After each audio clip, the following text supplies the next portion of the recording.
So there's been this thing I've noticed I call the Bat Canon. These are graphic novels that get reprinted constantly and have become a comic book canon on its own, and it's solely for Batman, which I think is interesting. Books like Arkham Asylum, Year One, Dark Victory, Hush. It's not just a literary canon for a company or a writer, but for a character. Not even Superman really has that, and personally I think more companies should try to emphasize a canon for their big comic book characters like this. Anyway, I hate Batman. Despite this, I've read more Batman comics than almost any other character, only beaten by probably Deadpool, and I don't even read Deadpool anymore. Also, Batman has some of my favorite comics of all time, so that's something. So I thought I'd make a little reading order using this canon and my favorite comic book runs and books to craft a mixtape of sorts for this character. For new readers and people that just want to read Batman comics to hop into and get into Batman, things to get off straight. I have not read every Batman comic. For instance, I haven't read Nightfall, Under the Red Hood. I've only partially read some of the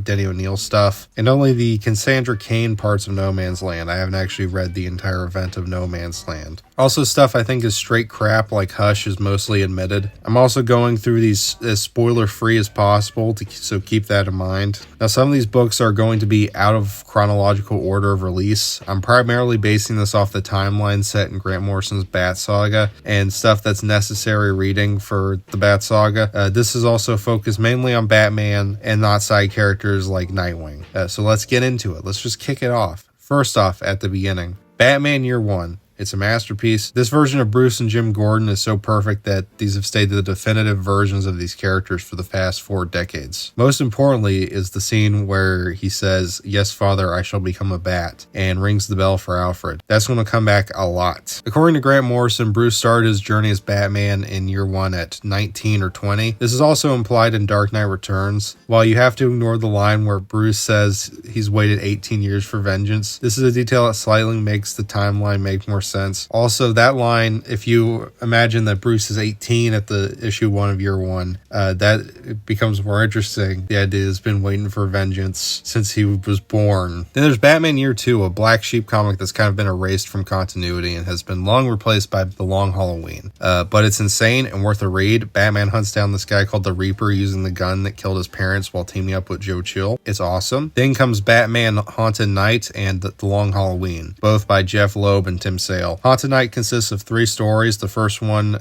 Fear, takes place before The Long Halloween, and the second and third ones take place after The Long Halloween. Long Halloween is a direct sequel to Year One, made almost a decade later, but it's a definitive Year Two comic, and it's also, guess what, my favorite Batman comic book. So I have to include it, my friends. This closes off many storylines from Year One, and it's the birth of my favorite Batman villain, Two-Face. Then we have Dark Victory, the direct sequel to The Long Halloween, and this is where Robin enters the picture. If you want extra credits, you can go read Catwoman When in Rome after this. Then you can read the sequel to Batman Year Two, Batman Full Circle, which does feature Robin. Then we have The Killing Joke, pretty necessary because it's referenced in every fucking Batman book. It's also 60 pages, so there's no reason not to read it. Then Arkham Asylum, A Serious House on a Serious Earth. This is the first Grant Morrison Batman comic and the start of the Bat Saga. Now, Morrison has said it's technically not canon, as if it didn't actually happen in the real tangible reality, but in the dreams of Batman and these other characters like Joker and Two-Face. It doesn't really matter. It's a great book and worth the read, and is going to help understand some of the stuff in the Bat Saga towards the end. Then the next Grant Morrison Batman comic is Batman Gothic, which rules, and is also part of the series called Legends of the Dark Knight, where they get specific artists and writers to come up with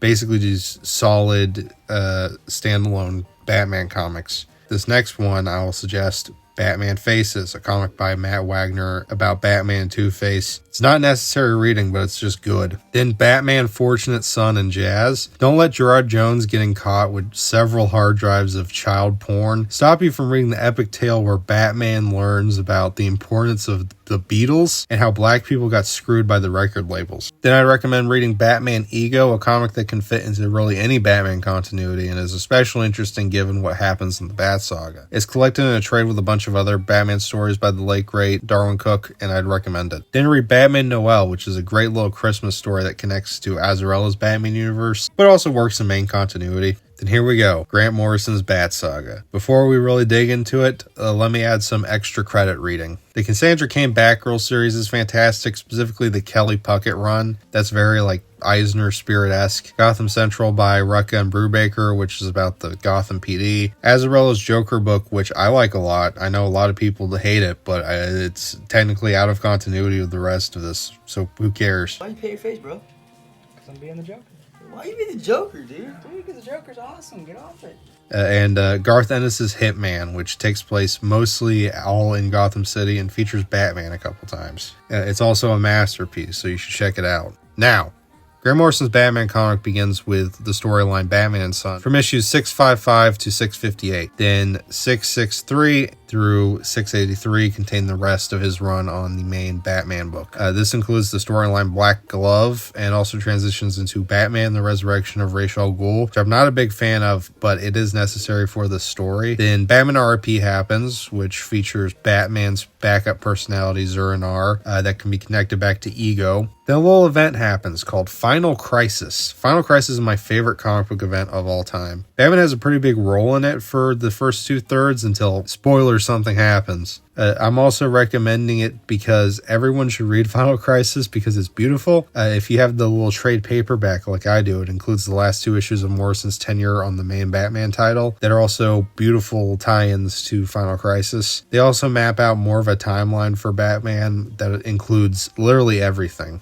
Now, after Final Crisis, Dick Grayson and Damian Wayne become Batman and Robin, and at the same time, a series called The Return of Bruce Wayne was printed alongside it. I suggest reading Batman and Robin from issues 1 to 15, then reading Return of Bruce Wayne, and then the last issue of Morrison's Batman run, and then the Batman one-shot, Batman the Return. That's also included in these collections. Then comes the original 9 issues of the Batman Incorporated series. Then something happens. DC decides to reboot DC continuity with the New 52, and then things get messy. I'm not a big fan of it, but for this rating list, the Flashpoint Paradox is necessary reading, and then the Batman tie-ins to the Flashpoint Paradox. Batman's now Thomas Wayne, and Martha Wayne is the Joker, and the Batman tie-ins are actually really good. This sets up the new continuity with the New 52. You can also throw in Justice League Origin, which features Batman prominently, and really is the book 1 of the New 52. Now, the New 52 brought in a lot of new Bat titles, and also transitioned the Bat Saga into the New 52 with only minor retcons. The biggest book was Scott Snyder's main Batman book, and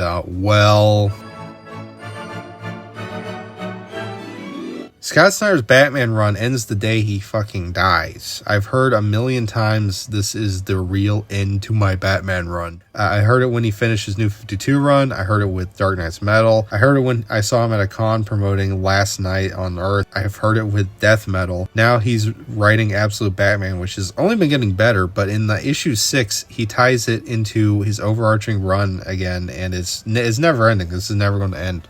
Snyder's career has been consumed and overshadowed by Batman. It even creeped into his stuff like the Swamp Thing series. I may get some facts wrong, but it starts with him doing Detective Comics using Dick Grayson with Batman and Batman Black Mirror. Then he got the main Batman book. This run is pretty solid. I loved it a lot as a kid when it was coming out. It's a pretty straightforward run until you get to the series Batman Eternal, which was a weekly series Snyder did with James Tynion, which I've never read in its entirety because it's long. Then Snyder's main run finishes up with a really fun arc called Super Heavy. Then he decides he's not done and decides to do All-Star Batman for DC Rebirth. Then the Batman and Shadow crossover. Then Dark Knight's Metal, which is kind of a mess, but it was, as he said, the big culmination of his Batman stuff, along with doing the Batman Who Laughs book. Then he got the Justice League book, which of course features Batman heavily. But he also did a graphic novel called Last Night on Earth, which was really his conclusion to his Batman stuff. Then we have a sort of an end with Dark Knight's Death Metal, his big event, and after that it seemed like that was it. And then, boom! He's a good writer again, doing Absolute Batman, which explicitly parallels and calls back to his original New 52 run. I think I might be missing some stuff here. I haven't read all the stuff there. I like Scott. I met him once. I pestered him about his much better comic series, American Vampire, which was on a long break. I just think he's been consumed by the bad, unfortunately. Side tangent over. Other than the Scott Snyder stuff, you have what I think is a much better run, Tomasi and Gleason's Batman and Robin, which runs us alongside of Batman Incorporated. I'd recommend reading the first 3 volumes of Batman and Robin, or more specifically issues 1 through 17. Then read the New 52 Batman Incorporated, which is incredible. This features a certain character passing that changes everything, and finishes up the glorious Bat Saga, and leads directly into the second half of Batman and Robin. There's an arc called Requiem that consists of the 4th volume, and then you get to the first story set directly after the end of Batman Incorporated. Batman and Two-Face The Big Burn. This story is fantastic, but it's firmly set inside of the DC New 52 continuity, and it also ties into Hitman. It works as its own little story arc, separate from everything. Then you got the rest of Batman and Robin, which is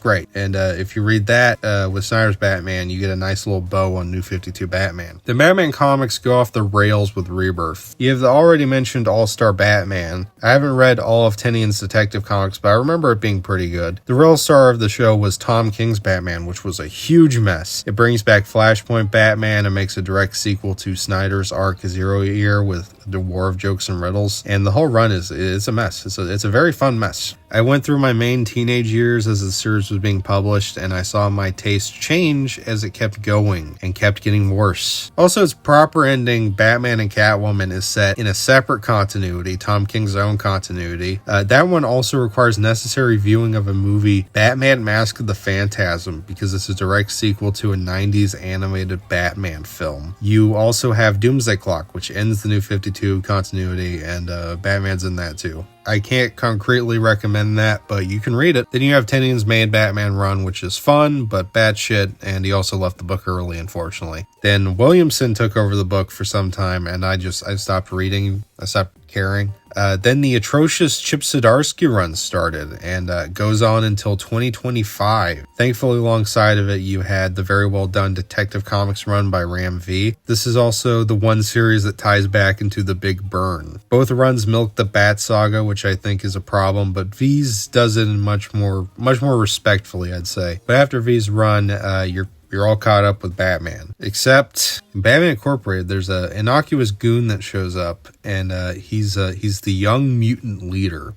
Meaning, The Dark Knight Returns is a masterpiece, a necessary reading like Catcher in the Rye. Of course, it doesn't match up with DC continuity, well, unless you just ignore Tim Drake and Damian, then sure, it still fits, technically. It's also the end of Batman in a way, but Frank Miller did more with Batman. Frank Miller has his own continuity, that's another mess. But I'll only include what's necessary in Batman. Almost 2 decades after The Dark Knight Returns, Miller did Dark Knight Strikes Again, which isn't bad, it's just insane. Then we have Batman Last Crusade, which is a 60-page one-shot detailing what happened before Batman retired and the death of Jason Todd. And then the last 2 books, Dark Knight 3, Master Race, and Dark Knight 4, Golden Child, which finishes off Miller's story for right now. Then you're all caught up with Miller's Batman, and I have a nice circle finishing off the end of Batman. And if you're still hungry, there's still Flashpoint Beyond, the book about Flashpoint Batman trying to save the Flashpoint universe after Doomsday Clock. That's a fun one. Now, that's a lot of comics. Anyway, again, this isn't definitive. There are plenty of good Batman comics out of continuity, and stuff including Batman that I just didn't include because it's not a main Batman book. But that's my definitive, not biased Batman reading order. Definitely a good choice that I don't include anything before 1985. In terms of out of continuity stuff, the last Halloween book has been going. It's been pretty good. It takes place in Tim Sale and Jeph Loeb's universe and is pretty separate from everything. So you can read that if you want to finish it off the Jeph Loeb stuff. Anyway, I'll include the full reading list in the description below, along with the side reading lists. Don't get mad at me because I'm right about everything, always. You know, you can trust a guy who says he hates Batman. Anyway, Batman Forever. Rest in peace, Val Kilmer. All right. I'm ready. You're ready. Yes, sir. I have an article for us. It's been a while. Oh, you look great.